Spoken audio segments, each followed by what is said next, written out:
Terima kasih teman-teman sudah menyempatkan hadir hari ini di Pengadilan Negeri Jakarta Selatan guna untuk sama-sama melihat hasil putusan dari adanya kasus bullying dan kekerasan yang menimpa putra saya, Sian, yang dimana nanti dibacakan petikan dari putusannya tersebut. Yang pasti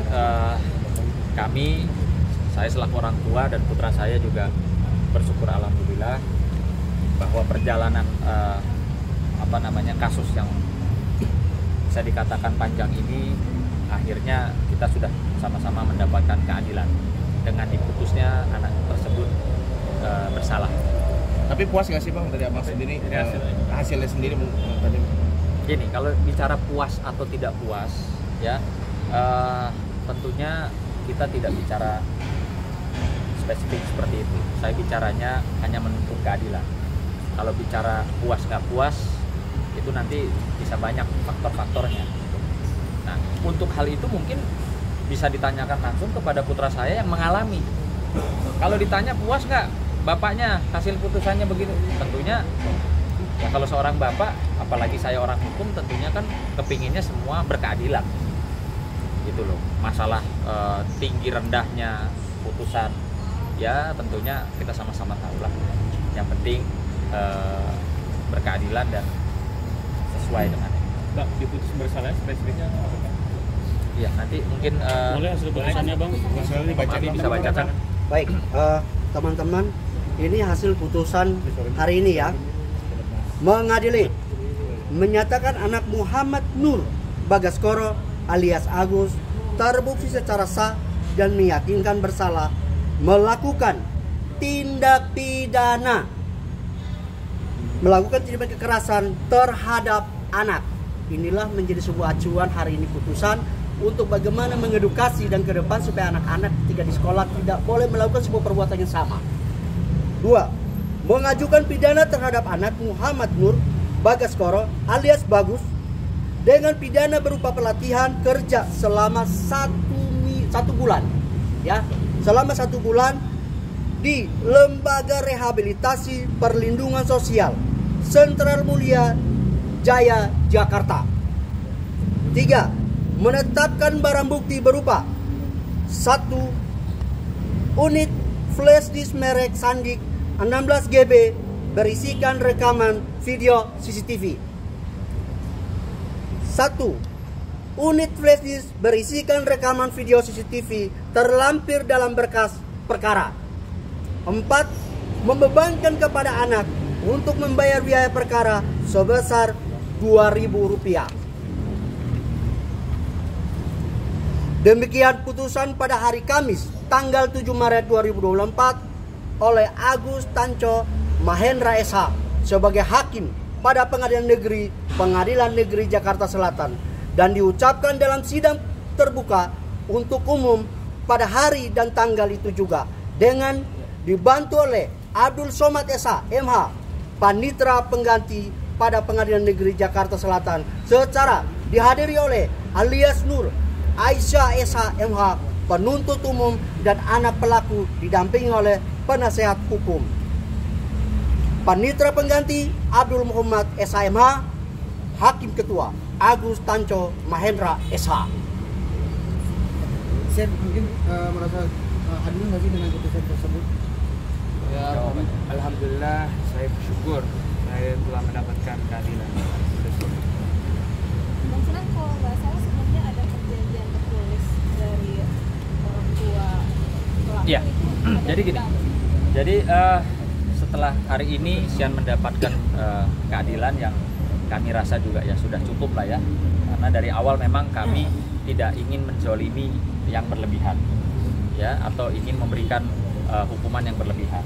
Karena perlu diketahui bahwa dari awal memang setelah peristiwa itu keesokan harinya kami bertemu dengan kepala sekolah dan orang tua ya, orang tua anak pelaku, orang tua yang terdaftar resmi di sekolah dan di dinas pendidikan ya. Kami memang meminta supaya anak tersebut tidak dikeluarkan dari sekolah begitu juga setelah naik ke proses penyidikan, kami juga meminta kepada pihak kepolisian, saya bicara langsung pada saat itu sama Ibu Kanit, Bu, nggak atau tidak perlu ditahan, biar dia tetap bisa sekolah, bisa belajar. Gitu. Makanya hasil putusan ini pun ya buat kami yang penting ada putusan ya, dia bersalah karena sesuai dengan perbuatannya, maka kami juga tidak berpikir untuk banding. Itu biarkan saja. Cuma tentunya kami meminta betul-betul dalam hal ini supaya menjadi efek jera dan edukasi buat kita semua, khususnya anak-anak dan orang tua. Kita kawal betul-betul nggak nih anak ini dimasukkan di panti rehab ini untuk menjalankan hukumannya, dan itu yang paling penting. Jangan sampai ada putusannya tapi tidak dijalankan. Buat saya itu saja. Bang, Si anak itu dikeluarin nggak sih, siapa aja, Bang? Gimana? Dari sana hari ini yang datang siapa aja, Bang? Saya nggak tahu. Nah, bicara mengenai sampai putusan dari mulai masuk proses penyidikan, orang tua, sekali lagi orang tua yang kami temui di sekolah berkali-kali dan orang tua yang terdaftar resmi di pihak sekolah itu tidak hadir sampai detik ini. Kami tidak melihat. Nah, mungkin untuk itu bisa dijelaskan sama rekan saya. Bang, tapi untuk anaknya sendiri dikeluarkan dari sekolah atau seperti apa? Kan saya bilang ya, saya memang tidak minta. Kami sekeluarga sepakat meminta untuk biar anak ini nggak perlu dikeluarin lah. Kayak kemarin heboh-heboh, viral, bullying, kekerasan dikeluarkan dari sekolah. Kami memang tidak minta, ya. Kami tetap membiarkan anak itu biar bisa sekolah. Bang, tadi ketika dibacakan putusan, reaksi dari si anak seperti apa, Bang? Wah, saya nggak lihat tuh kebetulan. Bang, coba Bang tadi alasan dari pihak yang ini yang mau dibacakan itu, Bang. Oh, ini. Tadi mana surat pernyataan? Surat pernyataan dibaca. Jadi sedikit saya menambahkan Dari orang tua ya, dari orang tua pelaku. Jadi pada tanggal 3 bulan 3 2023 atas nama Arif Umayyad membuat pernyataan, yaitu dengan ini menyatakan bahwa saya akan mendidik anak saya yang bernama M. Bagaskoro dan akan berusaha sebaik-baiknya untuk lebih baik dari sebelumnya. Dan dengan ini saya memohon maaf kepada Bapak Sunan Kalijaga atas perlakuan anak saya yang telah menyakiti anak Bapak Sean atas kejadian di sekolahnya. Dan insya Allah tidak ada terjadi lagi peristiwa semacam ini di kemudian hari. Demikian surat pernyataan ini saya buat dengan sebenar-benarnya. Ada catatannya. Catatannya yaitu apabila terjadi sesuatu yang menimbulkan cedera atau sakit, saya bersedia bertanggung jawab. Artinya orang tua pelaku bertanggung jawab terhadap ke adik Sean apabila ada pemeriksaan ataupun sakit dari biaya rumah sakit. Nah, itu yang kami coba cepat mendorong ke depannya. Ini ada buktinya. Dan ini adalah bukti pertemuan di sekolah. Ini invoice pengobatan Coba Bang, anak-anak kami. tunjukin depan Bang. Tekan bang. Ini waktu pertemuan di sekolah Sean. Kapan itu, Bang? Kapan ini Bang pertemuannya? Pertama kali Pertama kali jali ya. Pada saat buat surat pernyataan itu. Yang membuat surat tersebut ini Pak Arif. Orang tua. Orang tua. Orang tuanya. Yang sampai detik ini tentu teman-teman media bisa melihat tidak pernah terlihat, nggak usah batang hidungnya lah, jenggotnya aja nggak pernah terlihat kan, ada di pengadilan gitu ya. Jadi untuk ini kami juga akan melakukan upaya hukum, tentunya berdasarkan surat pernyataan yang dia buat dan ditandatangani di atas materai. Karena apa? Apa sih tuntutannya? Nah, tuntutannya apa tuh? Bisa Nah, dibaca. untuk tuntutannya itu artinya ke depan mungkin akan ada langkah-langkah hukum baik pidana maupun perdata. Ya. Dengan berdasarkan surat pernyataan ini yang dimana ada catatan yang seperti saya sampaikan tadi. Nah, dasarnya catatan tadi itu ada sebuah invoice dari rumah sakit pemeriksaan kepada adik Sean, yaitu ini invoice-nya, pemeriksaan radiologi dan obat-obatan. Dan itu belum dibayarkan dari pihak sana, belum? Nah, Jadi kemarin kita sampaikan ke majelis hakim ya, agar supaya dicatatkan bahwa tidak ada itikat baik ya, tidak ada perdamaian karena memang segala sesuatunya belum diselesaikan. Gitu. Ya. Perjanjian yang dibuat itu ya? Perjanjian yang dibuat ya, kan timbul biaya rumah sakit pada saat itu, tapi sampai detik ini belum. Nah, sehingga tentunya ke depan kami akan melakukan upaya hukum baik pidana maupun perdata terkait dengan surat pernyataan atau apa yang dia perjanjikan kepada kita. Sudah dikomunikasikan belum, Bang?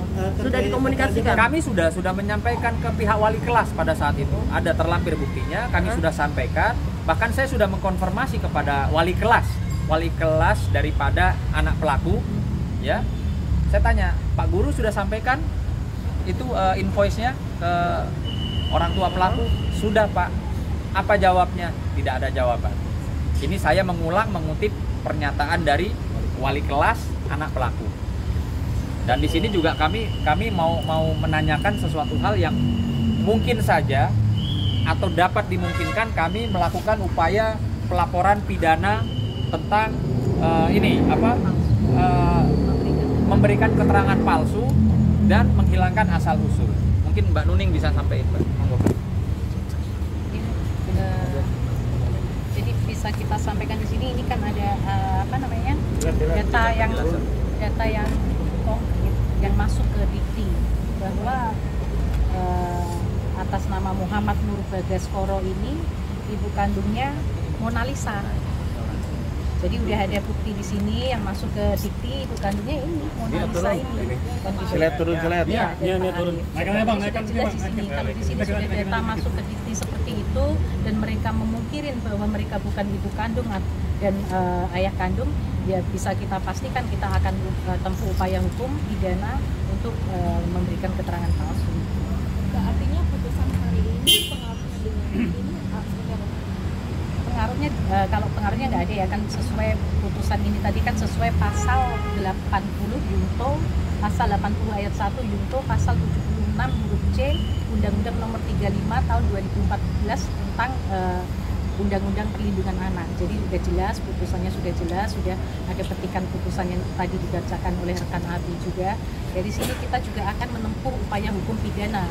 Kalau ini tadi kan sudah ada putusan perdatanya, ini pidana kita juga akan tempuh dengan memberikan keterangan palsu karena udah jelas ibu kandung Mona Lisa. Di sini sudah ada untuk masuk ke Dikti. Tapi kenapa kok mereka mengingkarin kan gitu? Kalau memang mereka bukan ibu kandung dan ayah kandung, kasih dong ke kita legalitasnya apa kan gitu. Jangan bisanya ngomong kalau kita orang hukum, siapa yang mendalilkan, dia yang membuktikan kan gitu. Kalau pihak sekolah maksudnya kali ini ada juga? Nggak ada. Pihak sekolah tentunya kemarin karena saya sudah menegur. Kenapa yang kami lihat pihak sekolah itu, bahkan kami sempat berprasangka atau menduga kenapa seorang pelaku itu ditemani, dianterin ya dalam proses sidangnya oleh pihak sekolah. Dan dalam hal ini kemarin kami melihat bahwa kepala sekolah mendampingi anak dari pelaku untuk sidang, yang dimana kepala sekolah dan wali kelas tidak dipanggil atau tidak diperlukan atau tidak diundang oleh pihak pengadilan. Itu menjadi satu pertanyaan bagi kami, apa sih bedanya Sian yang sebagai korban dan Bagas itu sebagai pelakunya, apa bedanya? Dua-duanya murid di sekolah tersebut, dua-duanya bayar di sekolah. Tapi dengan adanya peristiwa seperti ini, ya semenjak awal kenapa Sian tidak pernah didampingi? Ya, garis bawah, tidak pernah didampingi oleh pihak sekolah dalam ya menjalani proses hukumnya. Tapi kenapa sebaliknya yang kami lihat kemarin, dan mungkin teman-teman media sempat mewawancarai dan ada pengakuan memang mereka hadir kemarin itu untuk mendampingi pelaku. Ini jelas-jelas mencederai atau melukai hati orang tua dan mungkin anak korban. Kenapa seorang pelaku malah didampingi oleh pihak sekolah? Nah, ini yang menjadi keberatan saya dan mungkin saya akan segera bersurat kepada yayasan dan sekolah, minta klarifikasi apa maksud dan tujuannya, sehingga terlihat ya terekam bahwa pihak sekolah secara terang-terangan mendampingi, mengantarkan anak pelaku untuk proses persidangan. Sementara Sian nggak pernah didampingi.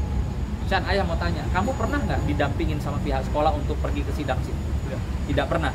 Kamu pernah nggak ditanya, Sian mau sidang bagaimana rasanya, apa gimana? Padahal di sini kan jelas tertera bahwa Sian ini kan korban. Harusnya kan pihak sekolah, terutama kepala sekolah kan harusnya memberi support ke korban, bukan ke pelaku kan gitu. Karena yang di sini yang dirugikan kan korban. Korban ada ngalamin luka-luka semua, juga nggak ada itikat baik kan untuk diganti secara material maupun imaterial kan gitu. Ya. Bahkan kemarin saya tanya ya sama kepala sekolah, Pak Kepala Sekolah, kenapa orang tua yang resmi terdaftar di sekolah tidak pernah hadir dalam proses hukum? Itu saya tanyakan kemarin ke kepala sekolah. Lalu kepala sekolah bilang, kami sudah undang Pak Suna, katanya mau datang. Ini proses panjang loh, hampir 1 tahun proses hukum ini. Kenapa tidak pernah satu kali pun hadir dalam proses hukum? Apakah sekolah tidak punya wewenang, saya bilang, untuk menghadirkan ya orang tua tersebut dalam istilahnya, kan tugasnya orang tua dong, ngawal, ngantar anaknya kan tugas orang tua, ya kan? Nah, kenapa saya bilang tugas orang tua? Karena sampai detik ini yang kami ketahui secara legalitas pun orang tuanya ya Arif dan Mona, ya sesuai dengan surat pernyataan, sesuai dengan foto dokumentasi di awal yang di mana saudara Arif ini membuat surat pernyataan di hadapan kami semua. Ya, ada pihak kepolisian dari Polsek Kebayoran Lama, lalu ada kepala sekolah, lalu ada wali kelas, ada murid. Dia membuat surat pernyataan itu loh. Dia mengaku itu anaknya dan dia akan bertanggung jawab apabila ada biaya-biaya yang timbul. Namun demikian sudah hampir 1 tahun, bahkan pas Maret ini 1 tahun, tidak ada, ya, tidak ada istilahnya itikat baiknya, dan saya anggap ini tidak mencontohkan orang tua yang menjadi, ya, istilahnya orang tua dari anak pelaku. Yang seharusnya dimana kalau kita menjadi orang tua anak dari pelaku, harusnya itu silaturahmi sama pihak keluarga korban tentunya. Lalu apa yang bisa bentuk empati apa, simpati apa gitu.